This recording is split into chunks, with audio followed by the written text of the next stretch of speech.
Benvinguts i benvingudes a l'Institut de Ciències del Mar. Ens fa molta il·lusió avui tenir aquí el Claudio, l'Anabel i la Carmen. No sé quanta gent ens coneixeu, si és la primera vegada que veniu a l'Institut de Ciències del Mar. Som el quart institut més gran del CSIC i el primer més gran de tota Espanya dedicat a l'oceà. Aquest any farem 75 anys de vida com a institut de recerca. Som el centre de recerca més multidisciplinar que hi ha al voltant del mar. I hem passat molt de temps, durant els últims 25 anys, també fent divulgació de la recerca que fem. Creiem que és molt important explicar el que s'estudia aquí. I avui és un plaer tenir el Claudio i l'Anabel, que l'Anabel encara segueix aquí. El Claudio va estar molts anys aquí a l'Institut de Ciències del Mar i avui presenten aquest llibre. Apropar la nostra recerca a diferents públics és una part fonamental de la feina que fem. Tenim un grup de treball dedicat al foment de la cultura científica i un programa d'activitats. Aquestes activitats s'emmarquen dins aquest programa que es diu Mar de Ciència, que aviat tindrà un local també, un lloc on fer divulgació de la ciència per la transformació social en el Port Olímpic. Ja us ho comunicarem més endavant. I aquest programa està dedicat a dialogar amb la ciutadania sobre els temes que ens interessen. Avui parlem d'un tema que sempre ens ha interessat a l'Institut de Ciències del Mar i que el Claudio i l'Anabel han treballat des de fa molt de temps. Els conec des de fa molt de temps, avui dèiem fa molt, quan tímidament començaven a investigar i divulgar el que estaven fent amb taurons i rajades. Ara s'han fet gran, ja han fet un llibre i tot, però més coses. Ambdós són doctors en Ciències del Mar i formen part del grup de taurons, rajades i quimeres de la Unió Internacional per la Conservació de la Natura i són fundadors de l'associació CatShark. El Claudio, ara, que no treballa a l'ICM, treballa a la Universitat Autònoma de Barcelona i està especialitzat en l'ecologia i la conservació de taurons i rajades. L'Anna és investigadora aquí a l'Institut de Ciències del Mar i centra el seu treball en la biologia i la conservació de taurons i rajades també. Els dos estan treballant actualment en un projecte del Pla Nacional de Shark Ray Map, liderat per la Universitat d'Oviedo, que està creant el primer mapa genètic de taurons i rajades a Espanya i estudia la seva relació amb la pesca artesanal tant a l'Atlàntic com al Mediterrani. I l'Anna coordina la part del Mediterrani. Aquí crec que el Claudio coordina la part de l'Atlàntic, no?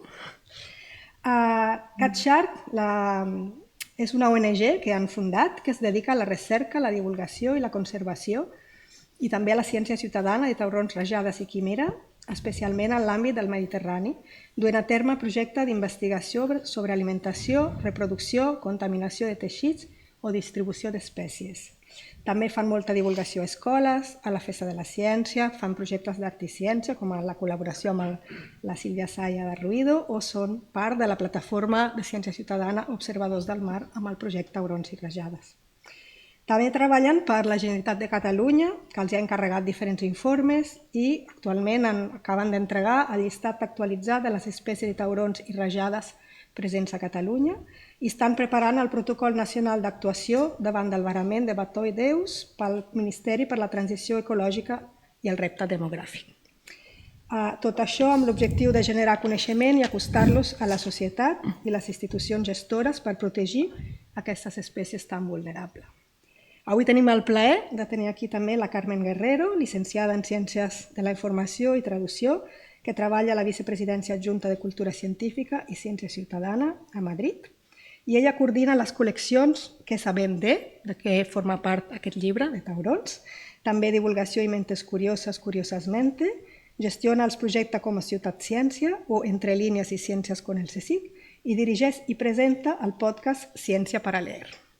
Avui la Carmen, que ja ens ha portat de gira a diferents llocs d'Espanya, presentarà aquest llibre, aquesta col·lecció, i estem molt contents que esteu aquí. Gràcies per venir y os deixo la palabra. Gracias, Elisabetta. Gracias. Muchas gracias. Muchas gracias, Elisabetta, y muchas gracias a todos y a todas por haber venido aquí en esta tarde maravillosa de playa que hay. Pero bueno, vosotras como la tenéis cerca, vengo de Madrid, la veo y digo, la playa. Pues muchísimas gracias por acompañarnos y para comenzar esta presentación vamos a ubicarnos en unas coordenadas del pasado. Madrid, 5 de julio de 2024, 9:30 de la noche, 37 grados.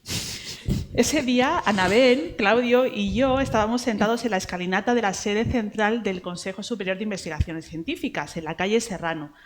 La fachada de ese emblemático edificio, que no sé si lo conocéis, es un edificio de hormigón con columnas muy altas, se rodó allí La Casa de Papel, por si a alguno le suena. Bueno, pues ese edificio era literalmente un horno abierto.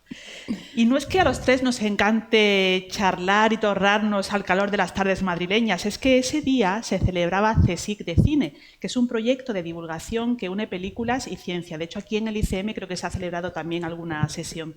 Bueno, pues ese día se proyectaba Tiburón, la famosa película de Spielberg estrenada en 1975, y junto con la realizadora Ana Montserrat, Anabel y Claudio charlaron sobre los escualos en un coloquio previo a la proyección de la película. Entre otras cosas, hablaron sobre los falsos mitos que esta cinta extendió y sobre la importancia de unos animales tan temidos como desconocidos. El coloquio, a pesar de la temperatura, nos supo a poco, ¿verdad? Sí. Y nos quedaron por comentar un sinfín de interesantes datos y además muy relevantes, así que desde la Vicepresidencia de Cultura Científica, que coordinamos esa colección de libros que os ha comentado Elisabetta, pues les propusimos a estos expertos en escualos que recogieran su conocimiento en un libro de la colección, que como sabéis es una colección que editamos el CSIC y Catarata y que está escrita íntegramente por personal investigador y técnico del CSIC. Y algo menos de 2 años después, estamos aquí en el ICM presentando el resultado de esa conversación y de muchos, muchos meses de trabajo. Así que sí que la conversación. Que no solo dio la conversación, para llegar aquí hemos estado unos pocos de meses, vosotros sobre todo, ¿verdad? Bueno, pues esa publicación yo diría que es como un destilado de todo el saber que Claudio y Anabel han adquirido a lo largo de décadas de investigación y da una visión bastante completa de los vertebrados más antiguos del planeta. Porque volviendo al CSIC de cine, la banda sonora de la película Tiburón, aún hoy, 2 décadas después de su estreno, causa escalofríos y nos quita las ganas de bañarnos en el mar, pero los tiburones son mucho más que unas fauces dispuestas a devorarnos. Y ese texto lo deja bien claro porque explica las características de estos fascinantes escualos, su importancia dentro de los ecosistemas marinos y, desde luego, les quita la mala fama, o al menos eso es lo que han intentado los autores. Lo hemos intentado. Así que, para comenzar esta conversación desde un punto de partida que atienda a la evidencia científica y no a las leyendas, os pregunto, ¿los tiburones son tan agresivos y peligrosos como nos han hecho creer que son? Claudio. Rotundamente y rápidamente, no. De hecho, los tiburones matan alrededor de 10 personas a través de accidentes en el año en todo el mundo, y el ser humano mata alrededor de entre 100 y 300 millones de personas al año, o sea que está un poco desbalanceada la cosa, ¿no? De hecho, hay años donde no hay accidentes hacia personas producidas por tiburones. Yo creo que esto de los tiburones ha sido uno de los errores de relaciones públicas más grandes que ha tenido la naturaleza. Spielberg también un poquito, ¿no? Ha ayudado, sí, claro. Pero claro, si lo llevamos a un ambiente más racional, estadísticamente, es sorprendente que le tengamos miedo, porque si analizamos esto desde un punto de vista científico, estadístico, es más probable que podamos morir a través de o que se nos caiga una máquina de vending encima, por ejemplo, o haciéndonos selfies extremas, o es más probable que mueras haciendo balconing. De hecho, de cara a las mordidas y accidentes e incidentes que le llamamos nosotros, no ataques, es más probable que te muerda un neoyorquino en el metro a que te muerda un tiburón. Entonces, y luego si lo llevamos al ambiente animal, ya para no hablar de cosas que pasan en la vida fuera del mundo animal, es más probable que tengas un accidente con osos, vacas y animales que son vistos por la sociedad más amables, como por ejemplo los perros, los gatos. Y a lo largo de la historia nosotros hemos podido convivir con máquinas de vending, con perros, con gatos y con neoyorquinos. Pero lamentablemente se nos hace muy difícil poder convivir con tiburones y no tienen ninguna intención de comernos, ni mucho menos. De hecho, nos temen bastante y ya os he explicado por qué. Entonces es curiosa esta relación y esto es uno de los motivos por los cuales hicimos el libro.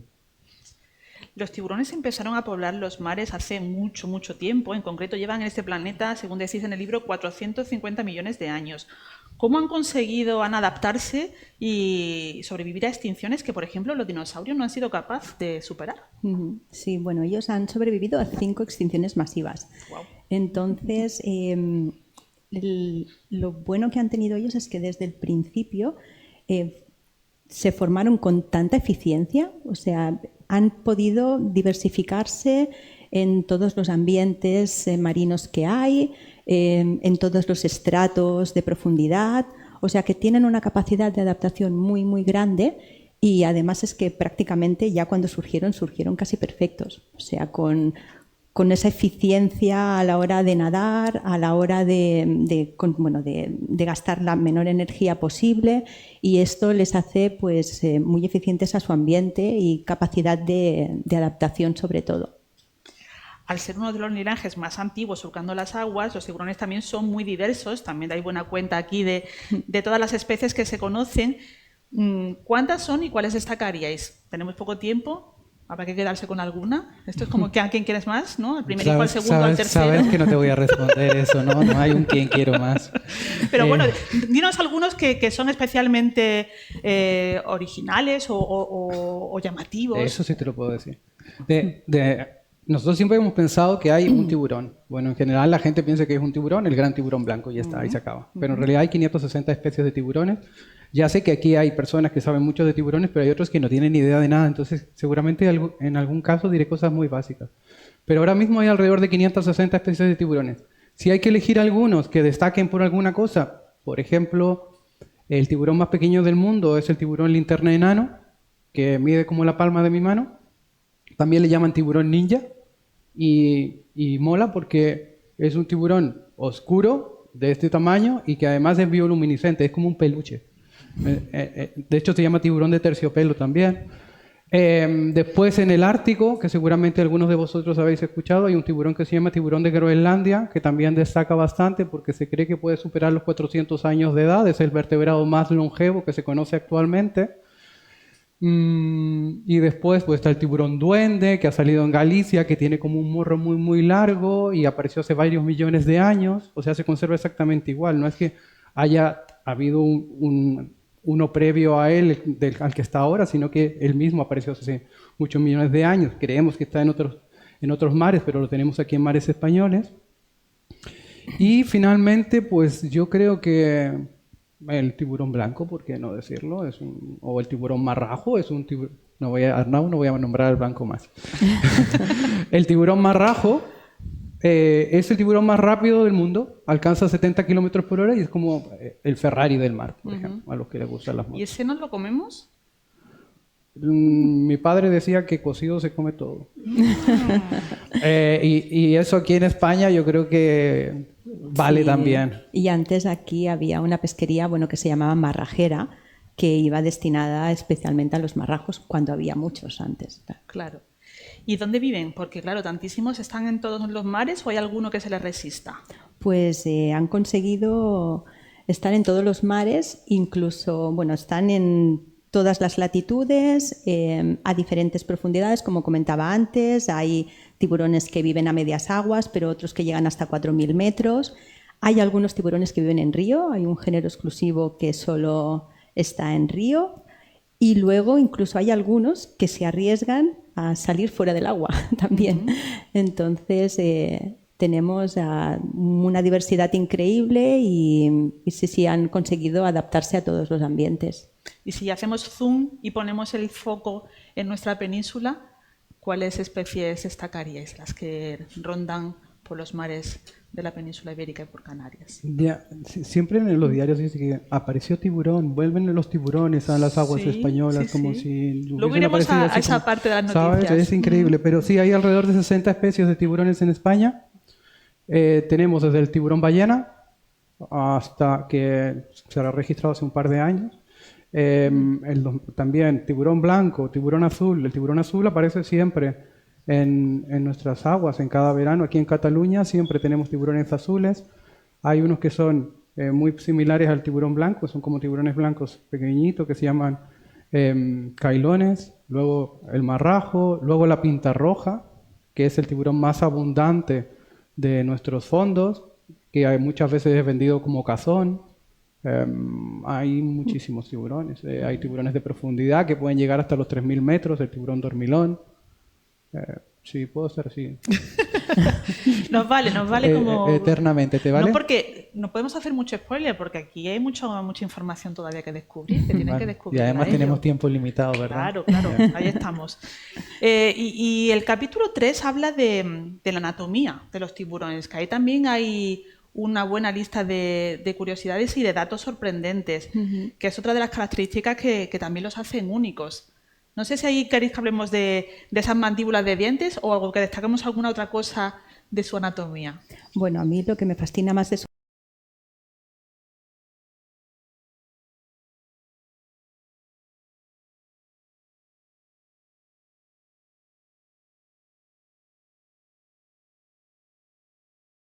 dinámicos.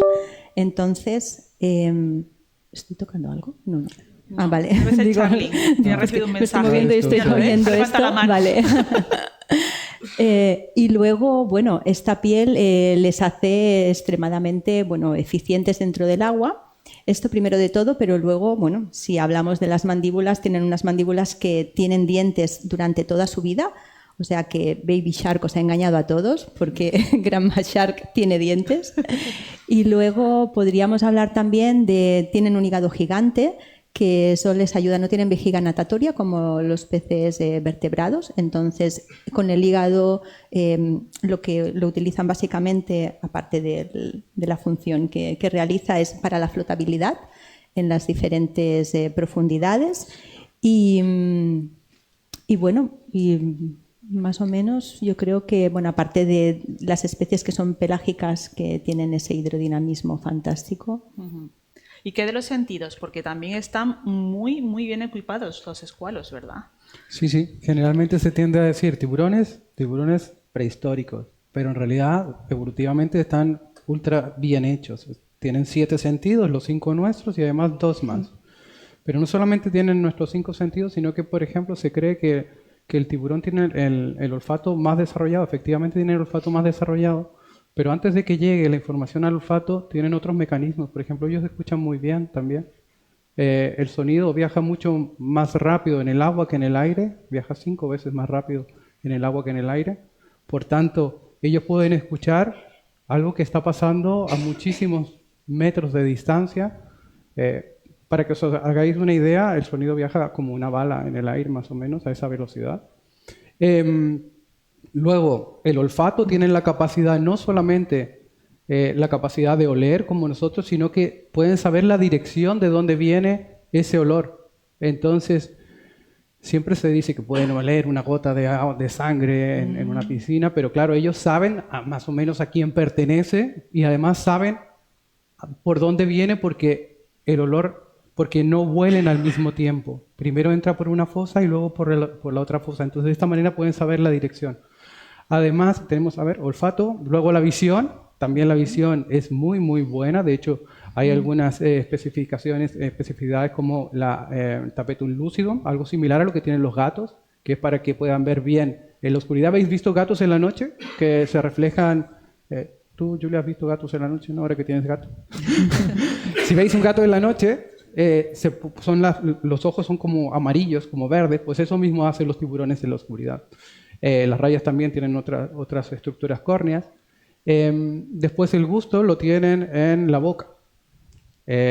No, lo tienen alrededor de toda la boca. Y el tacto también.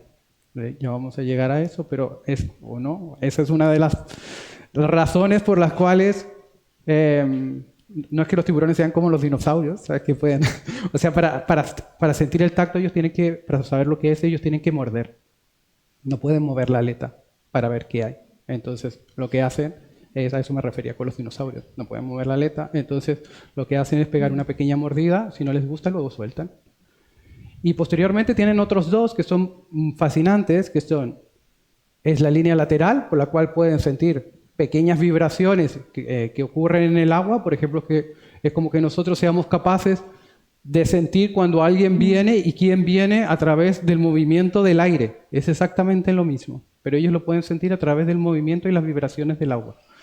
Y finalmente tienen las ampollas de Lorenzini, que lo que hacen, que están ubicadas principalmente en la parte cefálica, sobre todo en la parte de abajo de la cabeza y un poco también sobre la superficie de la cabeza, y lo que hacen con ellos es detectar los campos electromagnéticos. El ejemplo más claro de detección de campos electromagnéticos son los tiburones martillos. Si os fijáis, si tenéis un poco de imaginación, podéis coger un tiburón martillo, sí, y poder utilizarlo como detector de metales. Es más o menos similar a lo que hacen las personas en la playa cuando están detectando metales. Entonces, a través de todo este conjunto de sentidos, tenemos a un super tiburón, a un animal super depredador. Y a raíz de ello, como comentaba Anabel, es que han llegado hasta nuestros días más o menos con esta misma forma, esta misma anatomía, y ya podríamos decir que nacieron modernos. No son prehistóricos, o sea, son animales muy modernos, muy bien equipados. Y no deja de haber datos en el libro, porque yo cada página que pasaba decía, ¿pero cómo? ¿Pero y esto? ¿Pero y anda? O sea, de verdad, no deja de sorprender el libro según avanza, porque en el siguiente capítulo habla de la reproducción de los tiburones, y en esa parte decís que el cortejo y apareamiento de los tiburones supone uno de los capítulos más sorprendentes de la biología marina. Y también las formas de reproducción. Yo esto quiero que lo cuente Ana. Sí, porque es muy curioso. El apareamiento en sí, como tienen fecundación interna, y imaginaros que en el amplio océano encontrarte para poder procrear es bastante complicado. Entonces han desarrollado unos movimientos y un cortejo determinado para que se pueda producir esta penetración, ¿no?, de los claspers en la hembra. Entonces empieza todo con, cuando se encuentran el macho y la hembra, el macho va persiguiendo en posición más o menos paralela a la hembra durante tiempo, unas horas o a veces incluso días, hasta que espera la aceptación de la hembra, ¿no? Entonces, si ella considera que es el macho adecuado, pues le deja que pase al siguiente paso. Entonces, el cortejo suelen ser el macho volteando a la hembra, acercándose a ella, a veces hay mordiscos cariñosos. Por eso la hembra tiene mucho más desarrollada, mucho más fuerte la piel que los machos, porque tiene que resistir a estos bocados amorosos que le produce el macho, ¿no? Entonces, cuando ella finalmente decide que es el adecuado, porque aún así aún puede rechazarlo y el macho tendría que irse, es cuando le permite que haya ya la fecundación, ¿no? Y luego pueden reproducirse de todas las maneras posibles que hay en el mundo animal. O sea, es increíble. Son ovíparos, es decir, que se reproducen por huevos. Luego son vivíparos placentarios, como nosotros, o sea, que tienen las crías conectadas al cordón umbilical dentro de la madre, un cordón umbilical que es parecido al nuestro, pero no es lo mismo. Luego también se pueden producir, son vivíparos, hay vivíparos aplacentarios, significa que ponen huevos dentro de lo que es el útero y luego se desarrollan allí dentro y luego salen crías vivas. Incluso se pueden reproducir por partenogénesis, o sea que se reproducen sin la presencia de machos. O sea, se ha descrito que la hembra puede reproducirse en algunos casos sin la presencia de machos. Y luego también tienen algo muy particular, y es que la hembra puede, no porque se produzca la cópula, tiene que desarrollar una cría de ese macho. Ella puede guardar el esperma durante el tiempo que quiera, puede guardar el esperma de varios machos y luego reproducirse con el esperma del macho que ella considera. Incluso en la misma camada puede tener crías de machos diferentes. O sea que ella es la que realmente decide cuándo es el momento adecuado y cuándo las condiciones ambientales son las propicias para que sus crías puedan ser viables. O sea que las hembras tiburón son fascinantes. Yo, si hay reencarnación, quiero ser tiburona. Lo tengo clarísimo. Bueno, también explicáis el papel de los tiburones en los ecosistemas, porque realmente cumplen un papel importante y además los llamáis arquitectos de los ecosistemas marinos, porque realmente construyen. ¿Por qué? ¿Por qué es eso de arquitectos?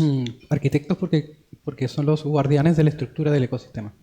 Entonces, en el mar hay muchísimas especies. Solamente de peces hay alrededor de 30.000. ¿Ok?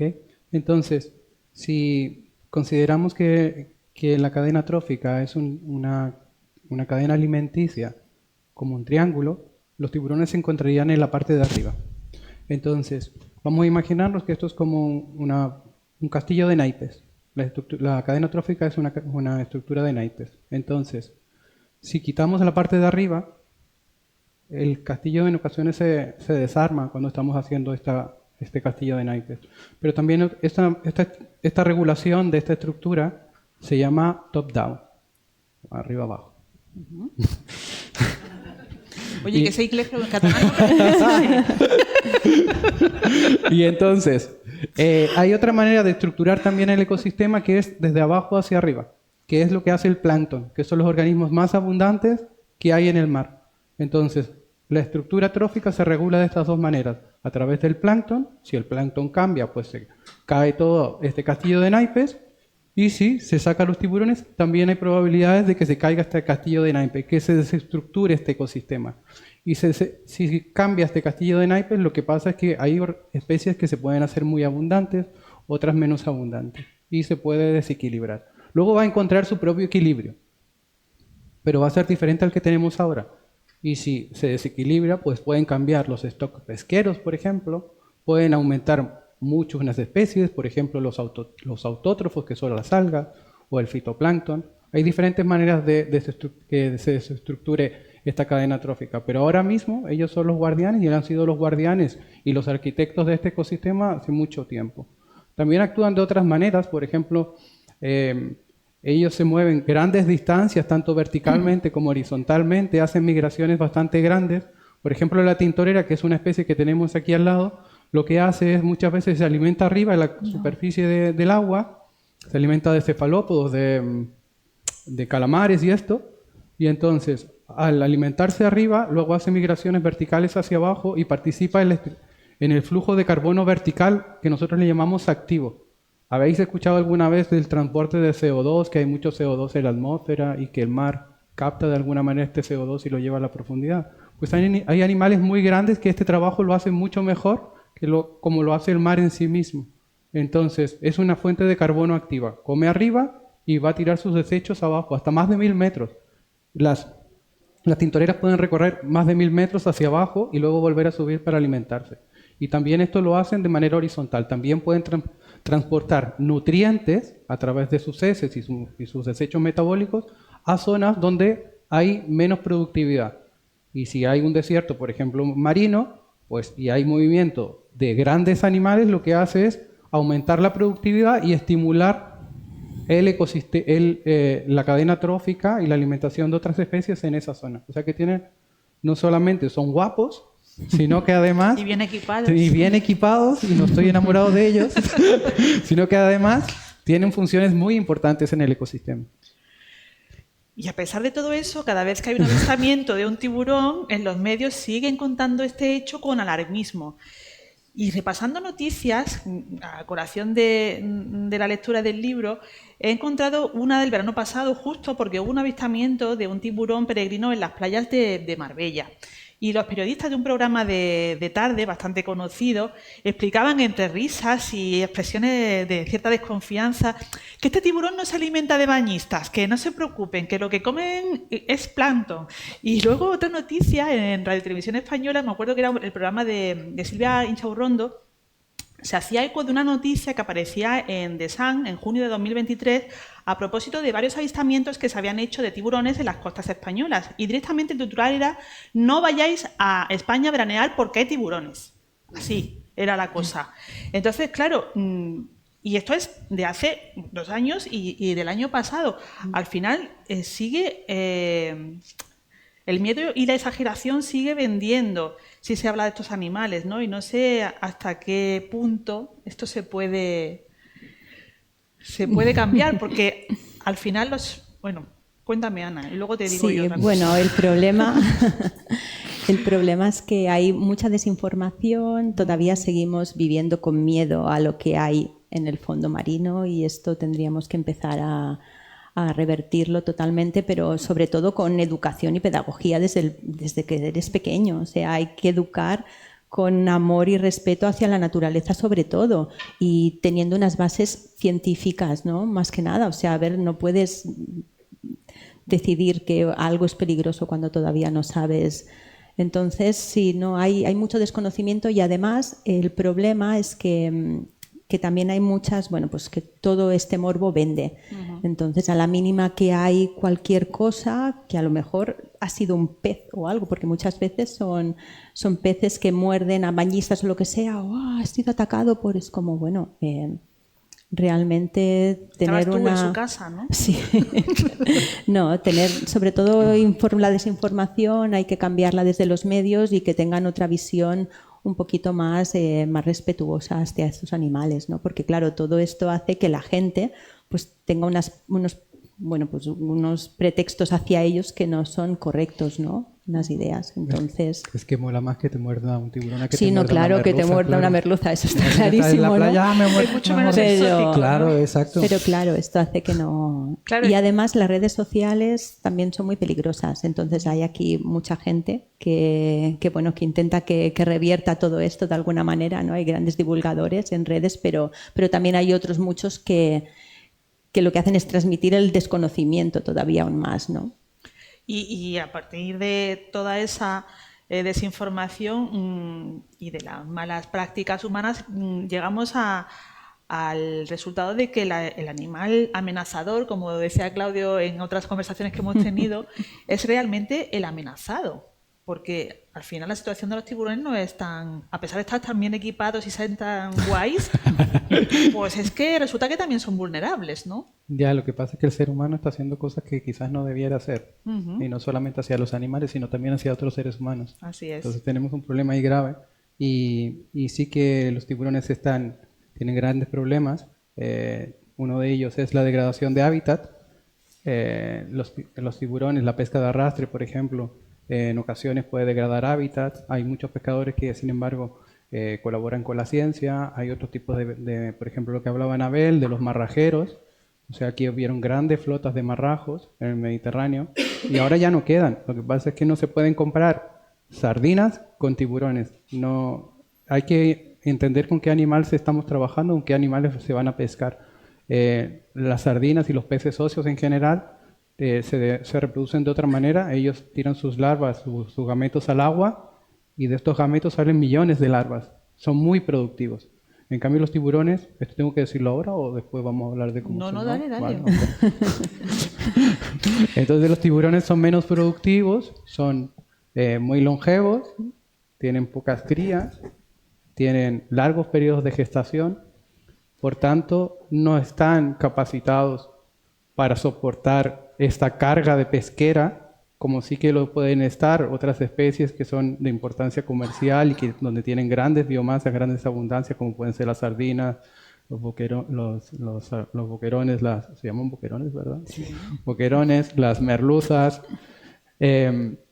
Entonces, una de las grandes amenazas que tienen es la degradación de hábitat, luego es la pesca. Como comentaba anteriormente, se pescan entre 100 y 300 millones de tiburones al año.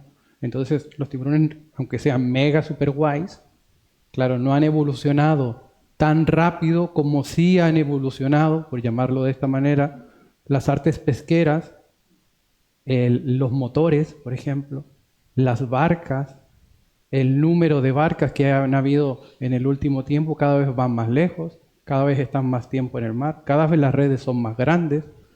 Entonces, sí que pueden soportar cosas, sí que pueden ir evolucionando, pero no al ritmo que tenemos los humanos de sacar las especies o las amenazas. Por ejemplo, el calentamiento global y las anomalías térmicas son eventos de corto tiempo, se han producido en muy, muy corto tiempo y los tiburones lo que pueden hacer es o se mueven a zonas donde estén sus presas, zonas de mayor confort, o van hacia más profundidad donde el agua esté más fría. Entonces se están produciendo cambios interesantes y uno de estos cambios es la disminución de la biomasa producto de todos estos factores estresantes que han habido en los últimos años. Y para de alguna forma paliar esa situación, sí que ya se están tomando algunas medidas que comentáis también en el libro para proteger a las especies amenazadas, ¿no, Ana? Sí, se están. Bueno, ahora mismo precisamente estamos evaluando por primera vez especies de tiburones y rayas de España. Estamos haciendo la lista roja de UICN. Esto solo para ponerlos en el mapa y decir esas especies tienen estos problemas, a los gestores hacer algo con ello, ¿no? Luego también se están llevando a cabo varios proyectos para determinar pues precisamente esto, ¿no? Qué especies son vulnerables y cómo, bueno, pues intentar que el gobierno tome medidas para poder protegerlas. Aquí en Cataluña ya se protegieron algunas especies también debido a algunos informes que hicimos. Luego, aparte de la implementación de áreas marinas protegidas, se han delimitado unas especies, hay unas zonas específicas que se llaman ISRAs, que son zonas de importancia para tiburones y rayas. Se hicieron en el Mediterráneo hace 2 o 3 años y ahora acabamos de acabar las del Atlántico.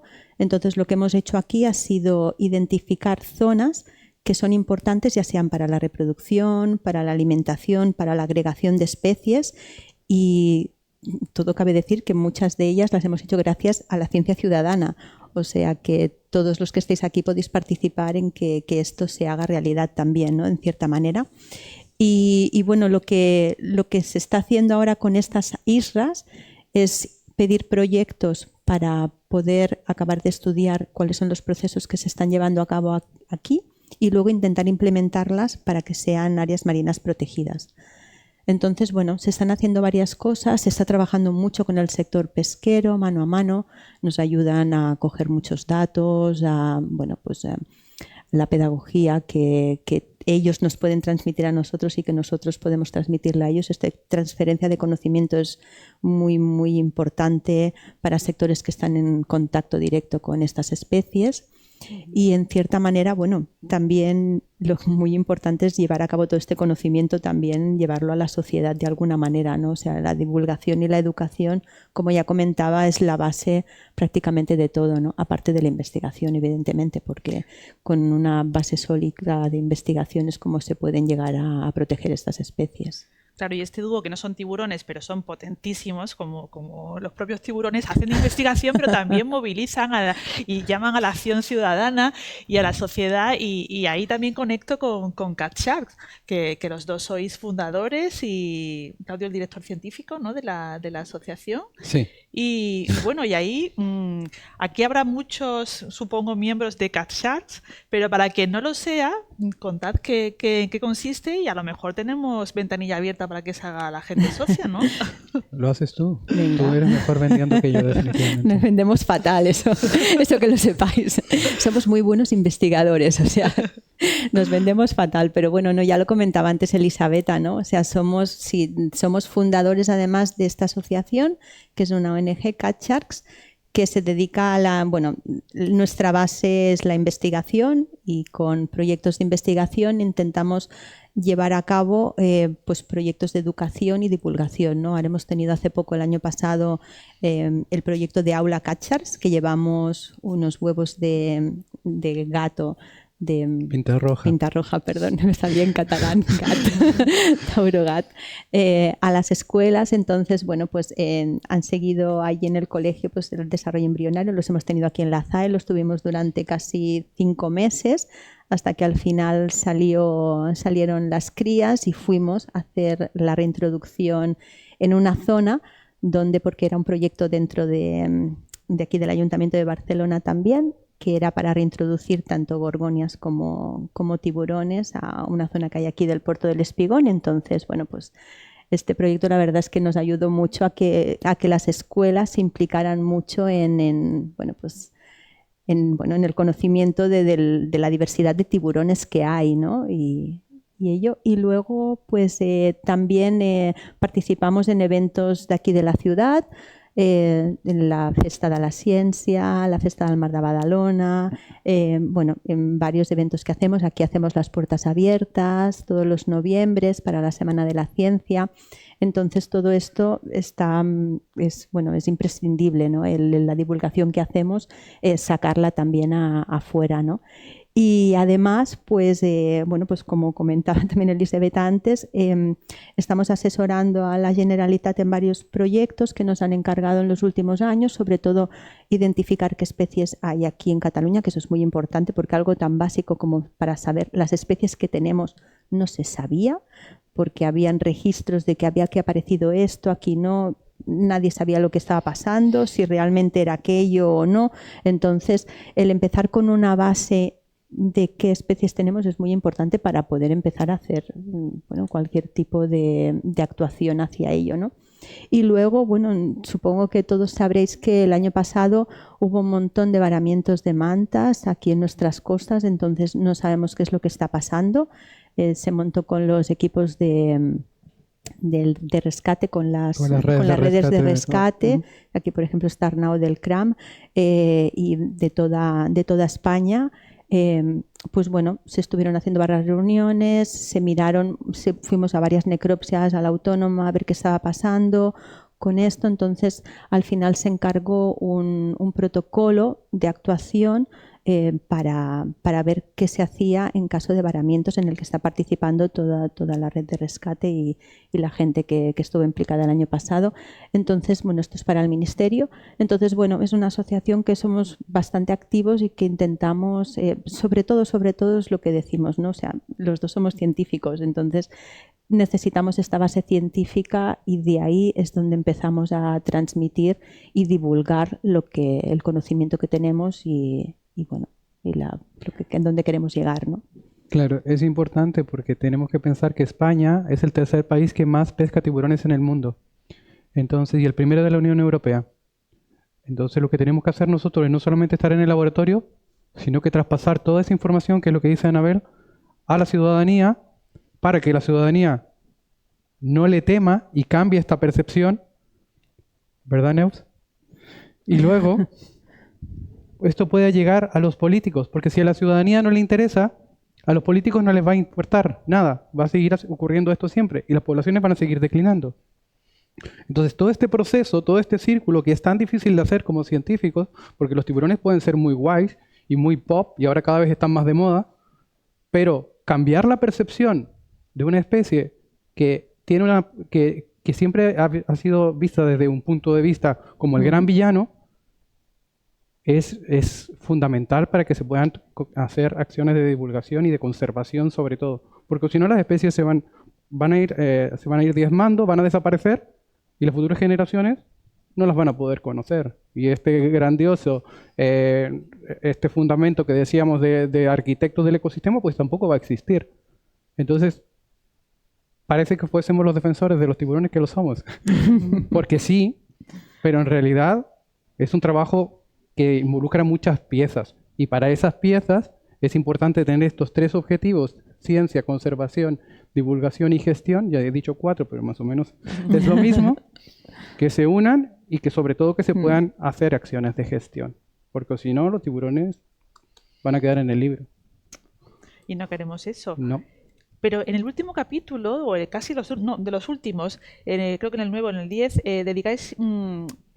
os dedicáis a hablar de la representación de los tiburones en el arte, de las construcciones culturales, porque no solo son datos técnicos y fundamentados con evidencia científica, sino que también hacéis un repaso ahí por esas construcciones culturales que ha habido, y explicáis que no siempre tuvieron esa imagen de sanguinarios temibles, o al menos no en todas las culturas. Hay sitios donde los tiburones y las rayas son súper guays y la gente se las tatúa. Exacto, como Maui, el de la película. Mira.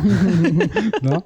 Exacto, en las culturas polinésicas, en Hawái y en las islas Fiji, por ejemplo, los tiburones no están tan mal vistos, como aquí no tienen tan mala fama, pero básicamente porque siempre han vivido al lado del mar y con el océano. En cambio, en las culturas occidentales lo que ha ocurrido es que no siempre estuvimos al lado del mar, sino que nos empezamos a ir hacia el mar en el momento de los grandes viajes. en la época del 1500 más o menos. Y claro, ¿cómo tenemos esta relación con el mar y con los tiburones? Cuando empezaron los grandes exploradores a ir a América, primero teníamos a los escritores que escribían cosas que veían allí. De hecho, hasta antes de ir a América, los tiburones aquí se llamaban peces perro, como en Italia, pesci cani. Y después de eso, después de los viajes de América, volvieron desde allí con esta palabra que creemos que tiene un origen en el Caribe, un origen caribeño, que es la palabra tiburón. Pero al volver a Occidente, volvió con esta palabra tiburón y con todo lo que venía asociado a través de estos grandes viajes. Claro, tenemos que pensar que en esta época también habían muchos esclavos y esclavistas. Y estos esclavos iban a bordo de los barcos también. Entonces, los capitanes, cuando estaban en estos grandes viajes y para enseñar un poco de respeto, como se hacía en ese tiempo, y demostrarle a la tripulación quién era el que mandaba, ¿qué hacía? Tiraba esclavos por la borda. Entonces, no solamente los viajes pues empezaron a conocer a los tiburones que seguían a las barcas, sino que al tirar esclavos, tiraban también otros elementos y llegaban los tiburones. Y esto después quedó reflejado en pinturas, más adelante en música, y es en la percepción que tenemos hasta ahora, que se ha ido acrecentando hasta este tiempo. Pero siempre ha habido un factor negativo, al contrario de lo que ocurre en Polinesia, donde muchos son dioses, por ejemplo, y cuando los pescadores salían en islas de Hawái a la pesca, ellos se sentían guiados por los dioses tiburones, que lo que hacían era guiarlos hacia Nuevo Puerto. De hecho, habían otras no eran precisamente dioses, pero también en las Islas Fiji lo que ocurría era que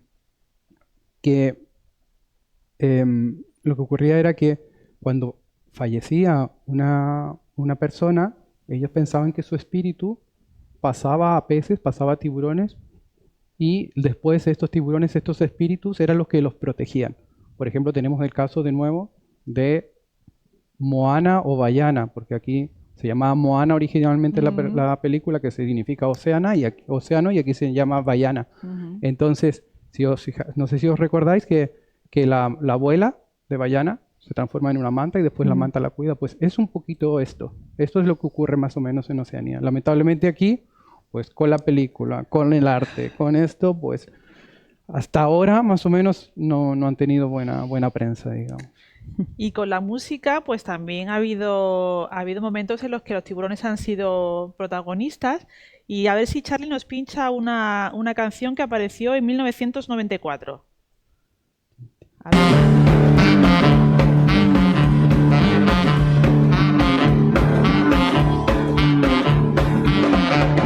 Sharks patrol these waters.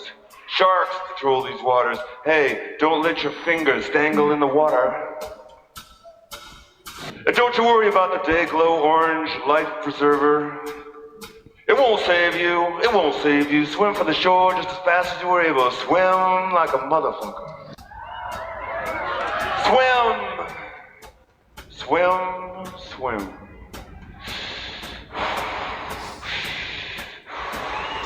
Swing, swing, swing, like a motherfucker. O sea que aquí...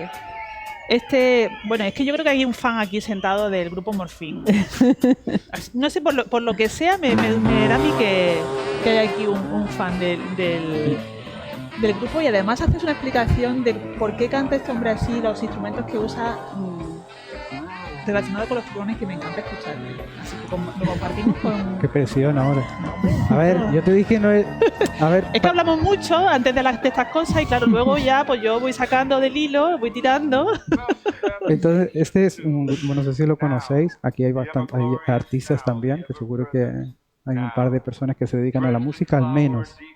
El vocalista de este grupo se llama Mark Sandman, y es súper guapo porque el tono de voz, si lo escucháis, es muy, muy bajo. Además, este grupo pasó a la historia porque fue el primero en utilizar un bajo de 2 cuerdas. Y además utiliza un saxofón barítono. Entonces, todo esto hace que toda la dimensión armónica de la canción sea en bajas frecuencias. Y vosotros sabéis que los tiburones son especialistas en captar bajas frecuencias. O sea, nosotros podemos captar más o menos hasta los 20, con suerte, 20 Hz. Pero los tiburones son especialistas en captar de 10 a 800 Hz. Entonces, seguramente los tiburones, si escuchasen esta canción, se volverían locos. Estaba provocándolos. Está provocándolos, sí. Bueno, luego en 2015 apareció otra música que a todos os va a sonar. A ver, Charlie. Sí suena. Que murió de un ataque en el corazón, además. Uy. En un concierto. Baby shark, me la sé todo, ¿eh? baby shark, Puedes hacerla, ¿eh? baby shark. Es una imagen mucho más amable. Totalmente, Con lo hombre. cual, Ana, aquí yo creo que podemos decir que hay esperanza, ¿no? Bueno, siempre hay esperanza, esperemos, y esperemos que las haya para ellos también. Entonces, lo bueno es que, bueno, pues que las pequeñas generaciones, las generaciones que están creciendo ahora, crecen con otros inputs, ¿no? Y imagino que por la educación que ya nuestras generaciones está teniendo al respecto, ¿no? Pero con respeto hacia el mar, como hablábamos, con respeto hacia los animales y sobre todo el mostrarle esta imagen más afable, más amable de los escualos en sí, ¿no?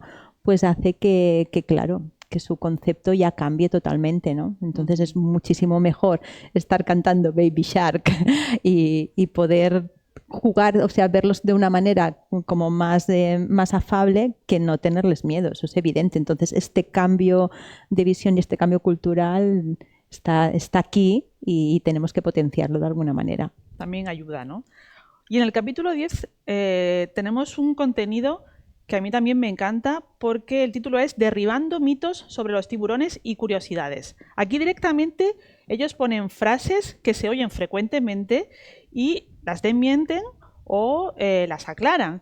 Y para no hacer mucho spoiler vamos a decir 3, pero yo quiero que también ellos participen. ¿Qué os parece? Sí, tanto. Vamos a hacer con ellos la encuesta. Yo voy a decir una frase y me decís si es verdad o es bulo. Y luego tenemos aquí a los expertos que nos van a aclarar. Nadie gana, nadie pierde, ¿eh? Pica pica va a haber para todos. O sea que no seáis tímidos, que se trata también de que interactuéis. A ver, va la primera. Si sangras, un tiburón te atacará inmediatamente. ¿Verdad o bulo? Bulo. Unánime. Bulo. Sí, es que además creo que hicimos spoiler antes. No me digas. Es verdad, lo has dicho tú. Pero no se lo digas a nadie, ¿vale? Entera. Yo aquí preparándome las 3 fases para que no fueran... Ya, por eso yo te pregunto si tengo o no tengo que decir las cosas. Bueno, yo creo que esta no la hemos dicho. Vamos a ello. Vamos a por la segunda entonces. Va. Los tiburones pueden entrar en trance. ¿Verdad o bulo? ¿Verdad? Pero bueno, esta Tenemos gente se aquí lo sabe expertos todo. en tiburones. Muy ¿Habéis leído el libro bien, ya? Entonces, ¿para qué habéis fantástico. Por el pica pica. Amigo. A ver, Ana, bueno, aunque se lo sepan, cuéntanoslo para aquellos que no lo Sí. sepan, lo de entrar en trance, ¿cómo Bueno, es? aquí es donde entra en juego lo que hablaba antes Claudio, ¿no? De las ampollas de Lorenzini. O sea, ellos pueden llegar a tener inmovilidad tónica, que se llama, ¿no? El entrar en trance, ¿no? Entonces, que además muchos machos lo utilizan para la reproducción también. Entonces, bueno, pues si se toca en la parte del hocico a los tiburones, pues entran en un estado de relajación tal que incluso, muchos, los puedes incluso voltear o, se relajan totalmente. Entonces, también nosotros, los investigadores, lo utilizamos también muchas veces pues para coger muestras de esos animales, entonces se estresan mucho menos, y luego también en los acuarios pues para coger también muestras de tejidos o de sangre cuando hay que hacerle cualquier análisis. Entonces, sí, tienen este estado que cuando tocas las ampollas de Lorenzini entran en este trance. Y la última que tenía apuntada, que no sé si ya la hemos también destripado, ¿no? Pero bueno, yo la voy a decir, porque la tenía aquí subrayada. Hay tiburones que caminan. ¿Verdadero? Ha dicho. ¿Estáis todos de acuerdo? A ver, lo ha dicho Ana también. No, Sí, no he dicho que caminaran, pero también Ya, casi he hecho ya. spoiler también. Sí. Claro, has dicho que salen del agua. Sí, o sea, que han estado súper atentos Tendríamos a la que haber, charla. sí. Es que esta es una de las imágenes que a mí me impresionó, porque yo veía de repente al tiburón como haciendo, no sé. Sí, sí, literalmente es así. Sí, se llama tiburón caminante. No se lo han currado mucho los científicos. Sí. Bueno, más dudas, preguntas, comentarios. Ya es tiempo abierto a vuestras aportaciones, Sí, por favor. porque ya si se ha levantado Elisabetta, porque hay micrófono por ahí para que entre en la grabación. Mira, por allá había una mano levantada. Porque entre en la grabación. A mí se me había olvidado que iban a grabar. Anda, con las cosas que hemos dicho. Ahora sí. Hablando de la gestación de los tiburones, a mí una vez me explicaron en clase, yo estudié ciencias del mar, No fui pero... yo. ¿Con quién ¿No fui habla? yo o sí? Ah, vale. ¿Cómo? No fui yo, ¿no? Pero me explicaron que había casos de ciertas especies de un canibalismo intrauterino. Como que entre ellos se peleaban y como solo salía el embrión como más fuerte o el que había sobrevivido. No sé si es exactamente así. Quería como acabar de esclarecer cómo funcionaba este mecanismo evolutivo y si lo podíais explicar un poco. La Gracias. reproducción es lo tuyo. Bueno, podemos compartir. Pero sí, las hembras son las que... sí, esto ocurre. Muchas veces se ponen, bueno, hay varias crías y entonces para asegurarse de que la cría que va a salir finalmente es la más indicada y la que puede sobrevivir al medio, normalmente, bueno, en algunas especies las crías más débiles son devoradas por las crías más fuertes que hay. E incluso a veces la hembra lo que hace es poner huevos no fecundados. Entonces las crías pueden comer de esos huevos no fecundados para también salir más grandes y más desarrolladas al medio. Claro, ya van practicando en el útero. Entonces una vez que ya salen, ya está. Ya sálvese Claro, quien porque pueda. Sí. bueno, es que en cuanto salen, claro, tienen ya que empezar a comer ellos, porque no tienen cuidado parental para nada. Entonces hay algunas especies que sí que salen grandes, pero otras no. Entonces tienen que tener Son estrategias. Claro, ¿qué es más fácil? ¿Qué es más útil? ¿Tener 3 pequeñas o una grandota? Seguramente una grandota para que llegue a reproducirse después cuando le toque. ¿Más preguntas o comentarios? Y yo quería un pequeño spoiler de lo del tiburón andante. Caminante. ¿Qué? El caminante, sí. es que no hemos acabado de explicar. Claro. ¿Quieres que terminemos de explicar? Para saber si tengo que ir con cuidado o no. Pero vamos a ver. Toda esta hora. Ya lo he dicho antes, yo soy de los que tienen miedo de momento. Puede cambiar todo, pero... No solamente hasta ahora. Allí llevo trabajando bastante tiempo para que Neus cambie la percepción. Entonces, hay personas que le tienen fobia a los tiburones. Y las fobias son más difíciles de tratar. Ya no necesitas un especialista, un estudioso en tiburones, sino que necesitas algo más, un psicólogo quizás.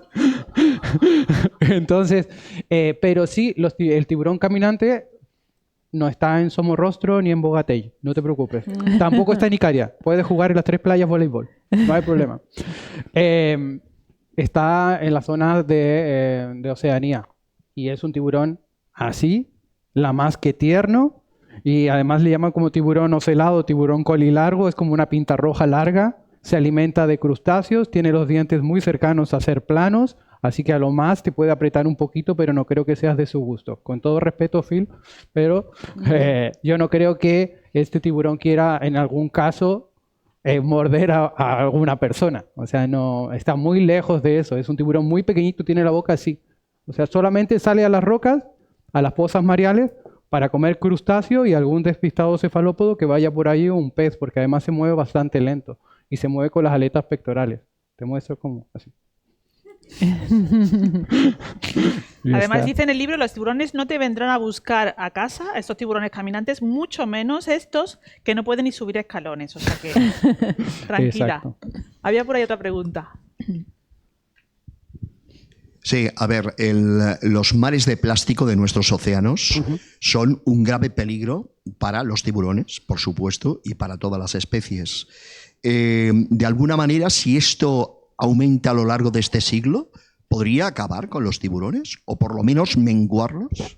Bueno, lo que va a acabar es con nosotros, porque claro, los tiburones filtradores ya ni contarlo, porque claro, tragan todo ese plástico que hay ahí, pero este plástico se introduce a través de la cadena alimenticia con las otras especies. Entonces, esto se bioacumula y se biomagnifica. Entonces, claro, los tiburones que comen ya peces que se han alimentado de estos plásticos, lo que hacen es incorporarlo a su musculatura.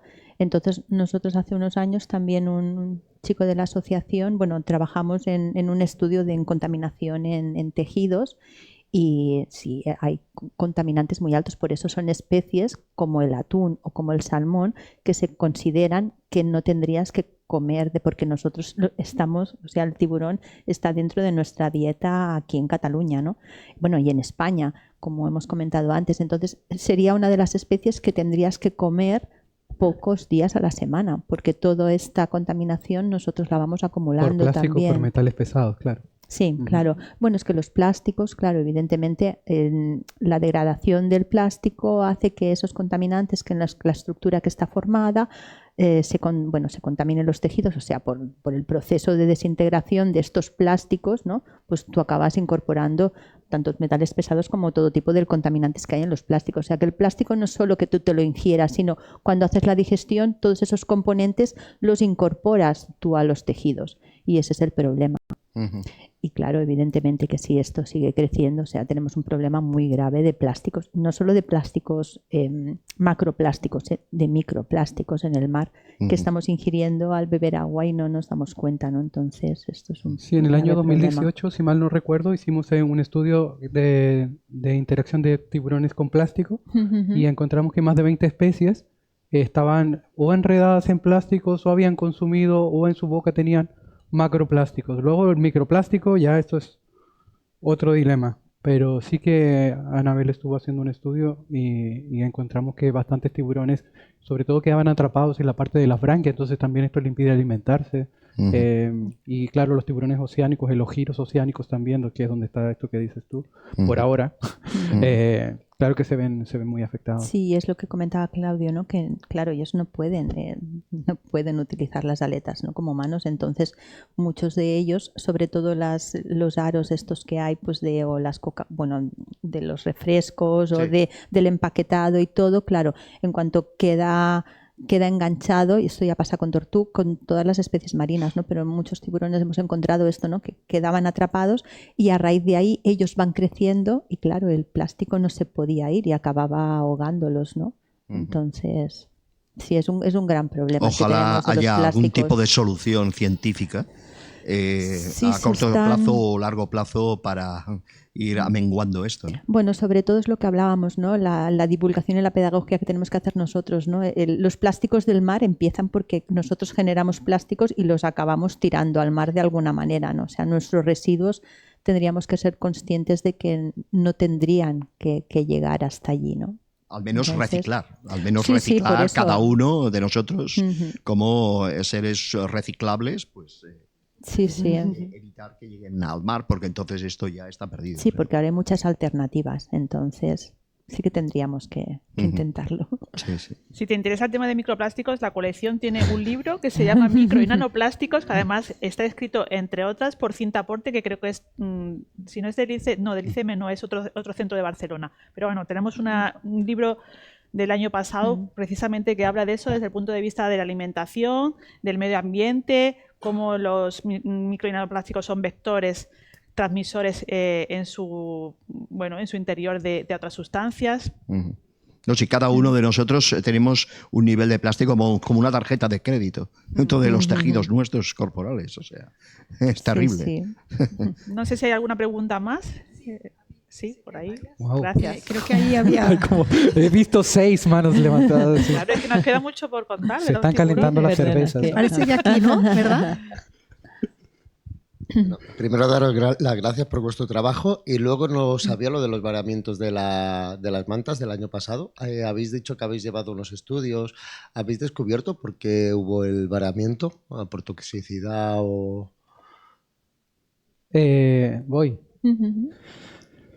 A ver, se han hecho muchísimos estudios genéticos, metales pesados, análisis de posibles ahogamientos y seguramente alguna otra cosa que se me ha ido. De hecho, estamos trabajando en ello ahora mismo. Afortunadamente, y pocas veces pasa esto, en cuanto vararon las mantas, fuimos capaces de organizarnos como científicos y se reunieron científicos de toda España y hablábamos del tema y nos fuimos compartiendo esta información. A medida que pasaba el tiempo, empezamos a ver que las respuestas que encontrábamos no eran las que queríamos y aún se están haciendo estudios. Ahora mismo no sabemos qué está ocurriendo, lo que sí te puedo decir es que estamos más preparados que el año pasado. Que el año pasado ya es eso, ya nos juntamos, pero este año estamos haciendo un protocolo. Quizás para muchos de vosotros un protocolo ya está, un protocolo de varamientos, pero para nosotros que llevamos tanto tiempo en esto, es súper importante porque los tiburones antes y las rayas eran unos bichos que se pescaban y nada más. O sea, pero ahora el Estado sabe que hay especies que están en peligro de extinción. Hasta el año antepasado no había tal cantidad de mantas como se vio el año pasado. ¿Vale? Entonces eso sí sabemos. Han aumentado las mantas frente a la costa catalana y frente a las costas del Mediterráneo español. Hasta ahora hay solamente 2 avistamientos este año, no sabemos lo que va a pasar. Pero sí que estamos un poco más unidos para trabajar y para ver de qué manera podemos ayudar a las mantas. Hay mantas que llegaron a la playa y parieron crías y las crías sobrevivieron. Hay mantas que llegaron a playa y murieron. Y hay otras mantas que esto no lo sabíamos, pero que murieron en el fondo del agua. Y si es que no hubiesen buceadores ahí, no nos habríamos enterado que también estaban varando mantas. Entonces, una de las hipótesis es que probablemente debido al aumento de mantas en esta zona, esto puede ser producto de mortalidades naturales que ocurren en todas las especies. Esperemos que sea esto y que no sea otra cosa, porque si es viral o bacteriológico, tenemos un problema. Pero hemos hecho análisis y no hemos detectado nada. Pero también tienes que pensar que todo lo que hemos hablado, que las especies estas no se estudiaban, que estaban dejadas de lado, tienen un impacto. El impacto es que no se han estudiado. Y si para nosotros los seres humanos ya nos cuesta de repente saber qué bacteria o qué virus ha atacado, enfermedades desconocidas, ahora imagínate para una manta que no se ha estudiado nunca en el Mediterráneo. Hay 2 o 3 artículos científicos de manta en toda la historia de España. Entonces no sabemos nada, estamos trabajando en ello y esperamos encontrar la solución. Si es que hay un problema allí, esperemos que no lo haya. ¿Quién era aquí que tenía más? ¿No? Buenas. Yo quería preguntaros si sois optimistas con la conservación de los mourangos y cuál creéis que es la barrera actual más grande para lograr esa conservación. Uf. Optimistas siempre, Arnau, siempre. Si no, plegamos todos ya. Bueno, el problema siempre es la financiación.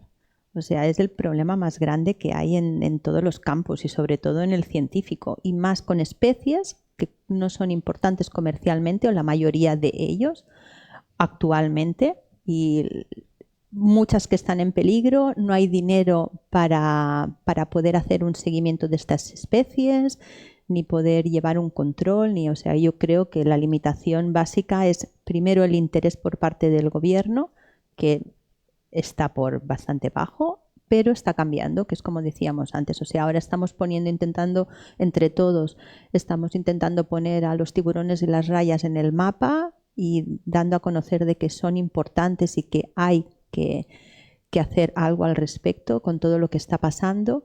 Y bueno, y tenemos casos que son, ¿qué me refiero? Que no son tan... no me sale la palabra ahora, ¿no? Pero que no son preocupación, sino que todo lo contrario, ¿no? O sea, estamos viendo especies que parece que se están recuperando y bueno, o sea, que tenemos que todos ir trabajando, pues con ellos y con estas especies y darles la posición que se merecen para que estén en el foco y que se puedan estar interesando. Precisamente este año pasado o el anterior, fue hace un par de años, hubo el primer Plan Nacional financiado, que el Plan Nacional, dentro del Plan Nacional son para investigaciones competentes, que son a los que todos competimos, que era específico para tiburones y rayas, que es en el que estamos trabajando nosotros con la Universidad de Oviedo. Entonces, el que ya haya un dinero completo para un Plan Nacional de 4 años para trabajar con estas especies ya es un gran paso, ¿no?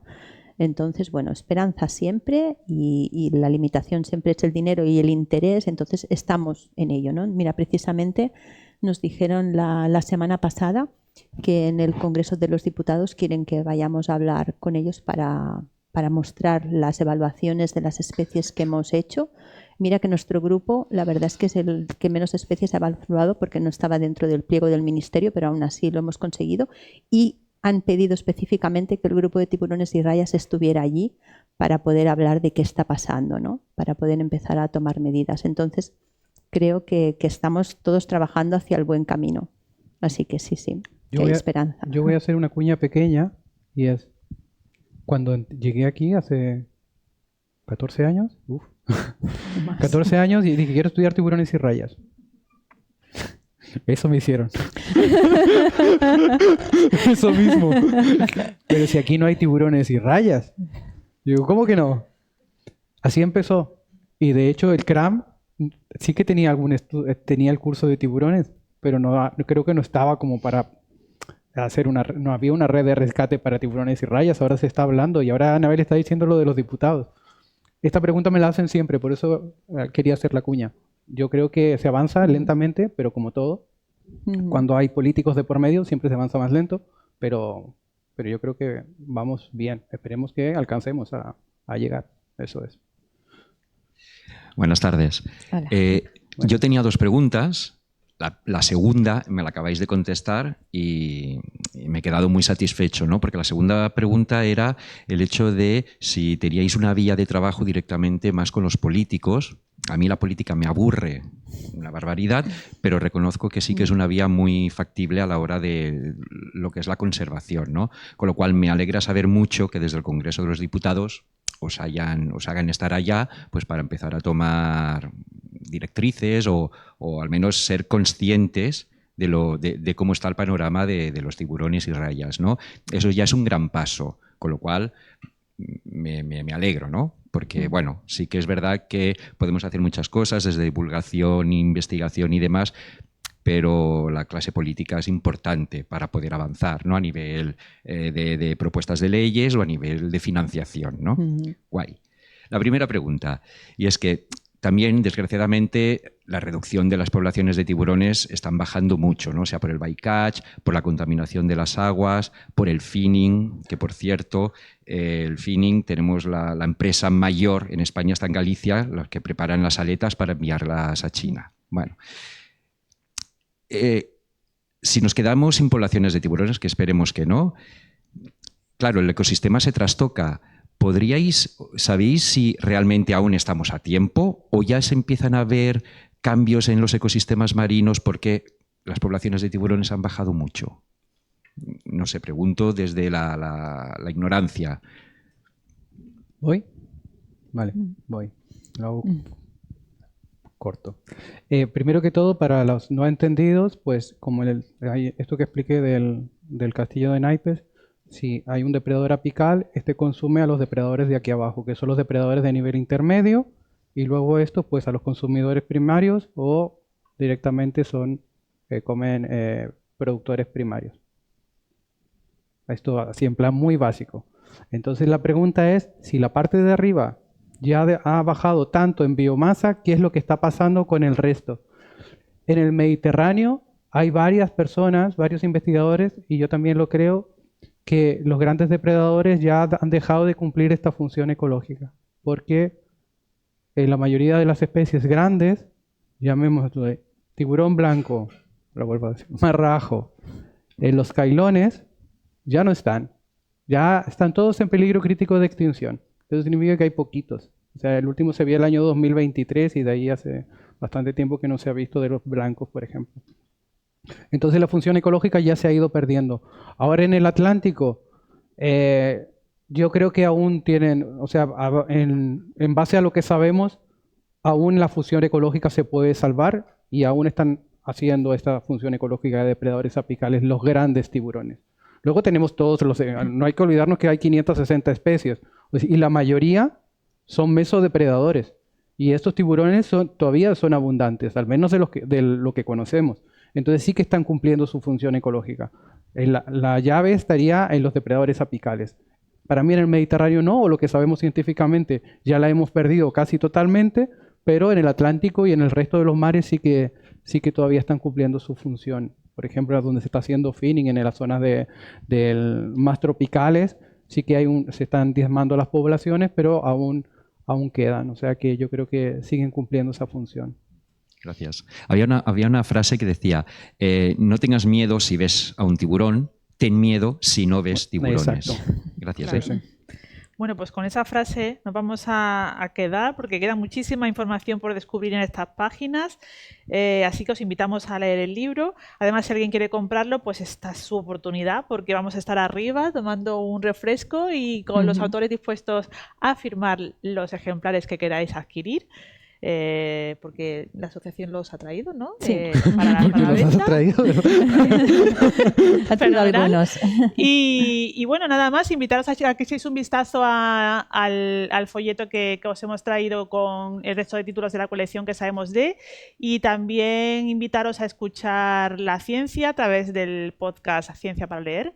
Muchísimas gracias por vuestra asistencia, gracias al ICM por hacer posible este acto, gracias a Anabel y a Claudio por aceptar esta invitación que hicimos en esa tarde tórrida de cine madrileño. Y nada, hasta la próxima, muchas gracias. Gracias a todos. Gracias.